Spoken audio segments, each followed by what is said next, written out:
আপনি আমরা সবাই স্বপ্ন দেখি নিরাপদ এক বাংলাদেশের। কিন্তু সড়কে নামলেই জ্যাম, হর্ন, বিশৃঙ্খলা আর দুর্ঘটনার এক ভয়াবহ চিত্র। এই দৃশ্য বদলাবে না যদি না বদলায় আমাদের মানসিকতা। আমরা অনেকেই ভাবি, একটু নিয়ম ভাঙলেই বা কি? কিন্তু এই একটুই কেড়ে নিতে পারে কারো প্রাণ, কেড়ে নিতে পারে কারো পরিবারের সুখ। ট্রাফিক আইন মানা শুধু পুলিশের ভয় না, এটা দায়িত্ব, এটা সচেতনতার পরিচয়। প্রতিটি চালক যদি সিগন্যাল মেনে চলে, লেন ঠিক রাখে, হেলমেট পরে, তাহলে সড়ক হবে নিরাপদ, শৃঙ্খলাপূর্ণ। আইন মানতে বাধ্য করতে হবে, শুধু চালকদের নয়, পথচারীদেরও।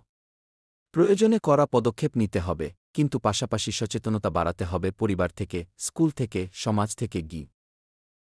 চলুন আজই প্রতিজ্ঞা করি, নিজে আইন মানব, অন্যকেও মানতে বলব। কারণ নিরাপদ রাস্তা মানে নিরাপদ জীবন। আইন মানুন, জীবন বাঁচান। সচেতন হন, সচেতন করুন। আপনার সচেতনতা বাঁচাতে পারে একটি জীবন।